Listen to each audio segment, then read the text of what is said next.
What is your workplace horror story? Story 1.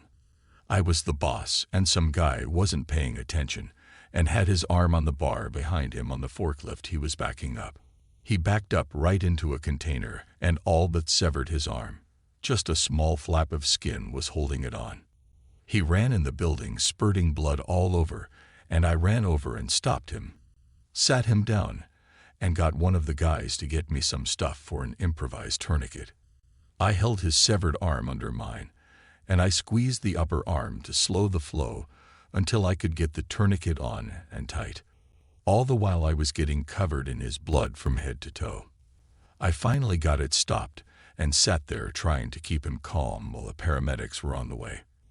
After they took over, I asked the firemen that accompanied them if they could blast me off with the fire hose. They blasted all the blood off, but my clothes were ruined. I sat outside until I dried, and then went home and showered well and threw the stained clothes away. I got dressed and went back to work to help the crew clean up the blood and toss the chair he was in the trash. I could taste his blood the rest of the day. It even got up my nose. I didn't notice until I went home again, but my mustache and goatee were stained from the blood too. I had to shave clean. They were able to reattach his arm, but it never worked right again. He went on permanent disability afterwards. Story 2. Formerly worked at a residential group home, my wife and I. Context. While we were employees, my wife was pregnant and kicked in the lower abdomen by a client. Suffered a miscarriage. The director and myself had a disagreement. He was a narcissist. We told him that we would like to adopt a client, 5-year-old, out of the group home. He did not like that because when the clients are adopted or moved, the facility loses funding. He resorted to yelling at me and looked my wife square in the eyes and said, "How about next time you get pregnant? Don't let it die." Think you could do that? If so, we won't have to have conversations like this. First time I ever spent the night in jail, and the first time he ever had a broken nose and eye socket. Worth it. Story 3. The long-term employee who started at the lowest rung was promoted repeatedly over time to his level of incompetence as a manager. It was only because the CEO was close personal friends with him, not because the guy was in any way qualified for the job. Turns out this guy's main objective was to make everyone's lives as miserable as possible, to subject employees to the vagaries of his temperamental whims, and make workers feel afraid of his potential reprimands for the least little thing. It turned what once was a pleasant, productive environment into an oppressive, fear-dominated workplace. Story 4. My one day working at FedEx. The interview and training process was unremarkable, mostly focused on the evils of unions, normal propagandist crap. During the training, we had to watch a video on safety regulations we were expected to behave by. After 2 hours of videos, they took me out on the floor for my first day unloading the trucks. One of those safety regulations is that every truck was supposed to have 3 people to it. 2 people would unload while the third was tasked with checking and marking packages for sorting. 10 minutes in, and my second unloader disappears. A supervisor comes and takes the sorter away, telling me that they'll sort my truck farther down the belt. I'm left to unload the entirety of an 18-wheeler myself. I get an hour in with few problems by moving the lightest packages and praying that someone is going to come help me soon.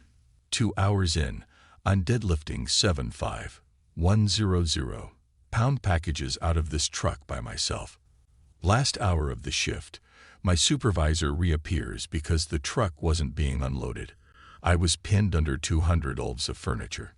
2 other unloaders were called to free me, and I was reprimanded for not having a second lifter with me. 2 weeks of rest, a short investigation, and a workman's comp filing later, the supervisor was forced to acknowledge they were responsible for removing the 2 other workers from my truck. I was asked when they could expect me back to work, and I told them to shove it. I still have back issues years later, and there's a spot about the diameter of a soda can where my back still feels like pins and needles. Story 5. Back in the 70s, I used to work on an oil drilling rig. Rigs run around the clock in a 3 to 8 hour shift. Myself along with my crew arrived at the rig to find that the rig wasn't drilling. The rig was in standby mode. Drill pipe was rotating and the drill bit just suspended off the bottom of the hole. And the crew that we were going to relieve were not there. The only person there was the rig's tool pusher, which is a fancy title for the boss. The boss came into the driller's shack and told us what had happened during the previous shift. It's wintertime and everyone has to dress warm.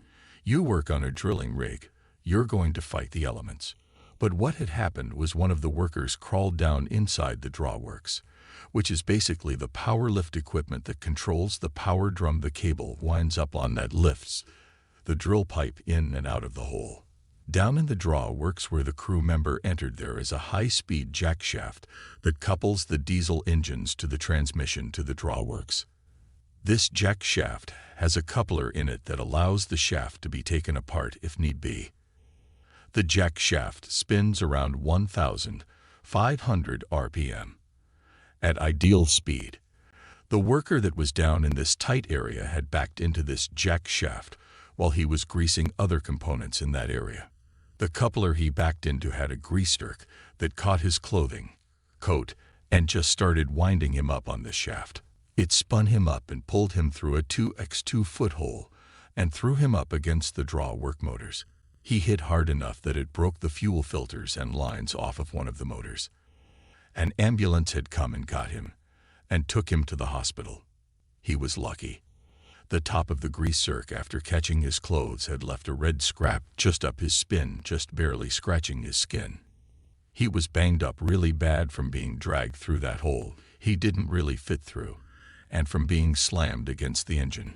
He came away with a broken collarbone, cuts and bruises, and 5 broken ribs. A very fortunate person to have survived. Story 6. Not sure if school counts, but last November we had a school shooting scare. So everyone's on lockdown, including the hundreds of people at the school play. Everyone's scared, and I'm trying to calm down the girl next to me who's having a panic attack. 10 minutes pass, and I think, oh, I haven't heard anything yet, and things don't seem so bad. Then I hear a boom and the lights go out. All hell broke loose in my class. I start thinking that this was a coordinated attack by multiple people, and it might be the 6 guys who sexually harassed me in a bathroom a week prior, and now they want revenge because I can press charges on them.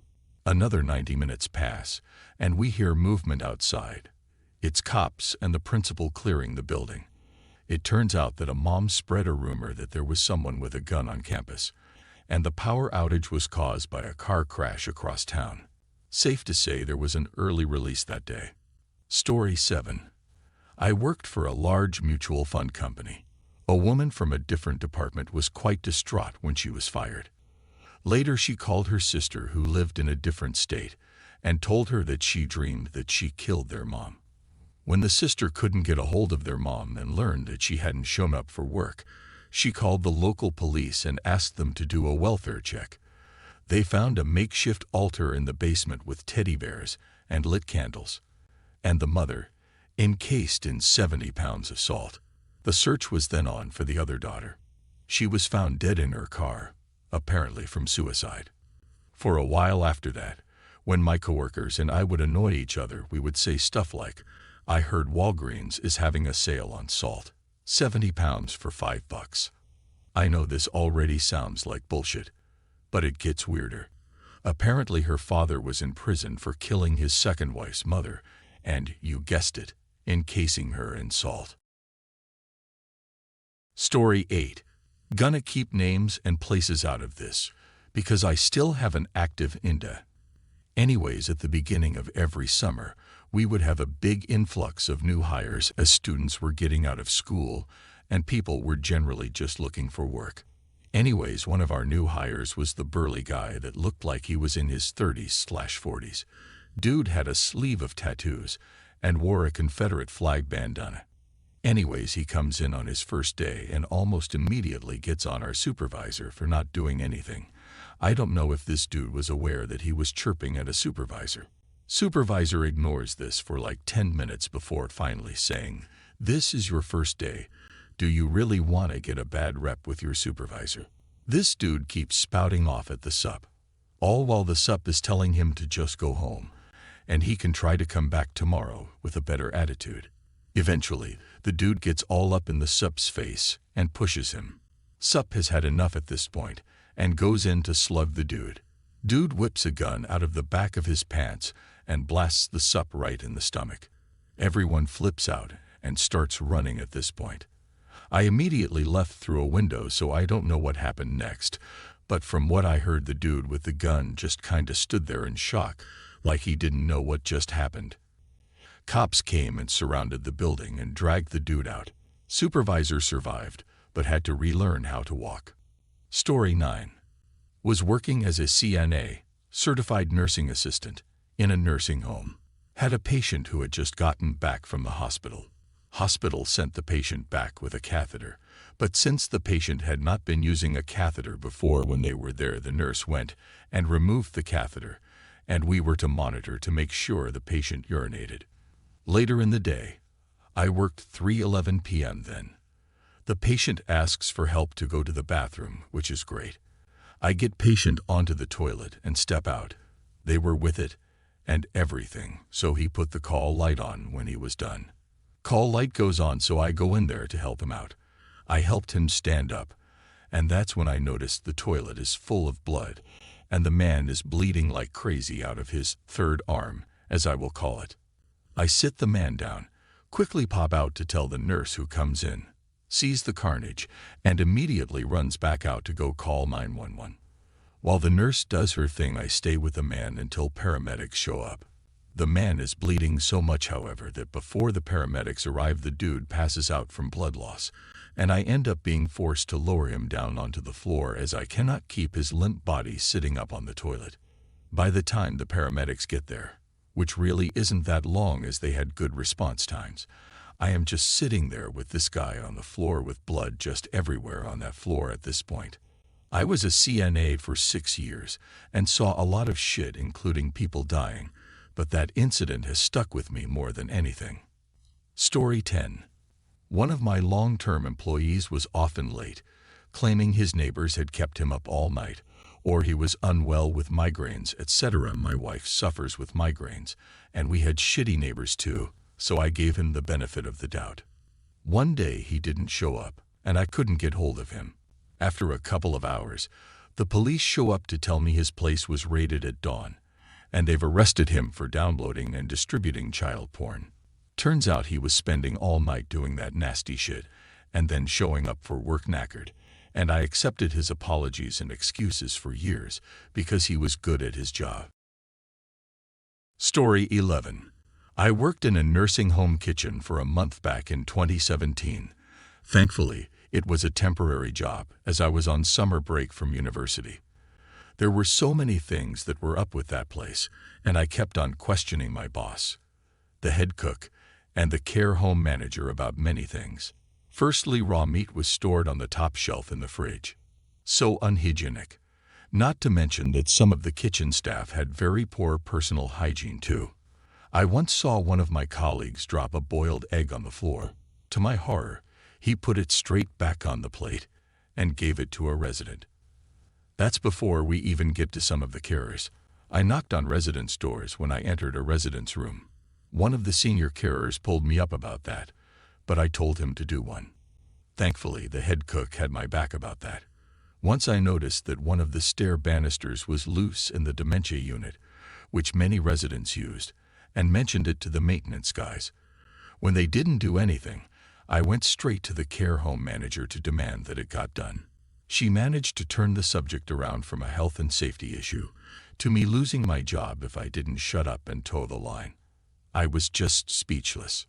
Oh, and the activities coordinator was one of the most horrible people I'd ever met. She was in charge when the manager wasn't around, but she was even worse than the manager. She acted so nice to the residents and their families, but she treated all the carers and the kitchen staff like dog shit and used to go on frequent power trips. I remember on one evening shift, one of the nurses was unhappy because she thought I had served dessert portions too small. No issue, I offered to fix it. The nurse wasn't having that, and got the activities coordinator. And 5 minutes later, she gave me an absolute dressing down in front of all my colleagues. I must admit, I nearly walked out. But I didn't want to screw the guys in the kitchen over either, as they were already short-staffed as it was. It was at that point that I decided, I'm never coming back to this place once this shift is over. The head cook texted me that evening after I'd finished work, and basically told me that whilst he liked me, I was not welcome back at all. Apparently I'd pissed off the higher-ups for talking back and being disrespectful. I had a feeling it was coming anyway, though, and went back to university to complete my degree. Every time I have a bad day at my current job, I always think at least I'm not at the nursing home. Thankfully, one of the kitchen staff who I had always got on with quit his job not long after that and reported the nursing home to the council as an anonymous whistleblower. The council sent an inspector to the home, and they noticed everything that was wrong. Apparently, the care home manager got a massive fine, yet somehow still kept her job. To my amusement, though, she complains in the town's Facebook group about being short-staffed.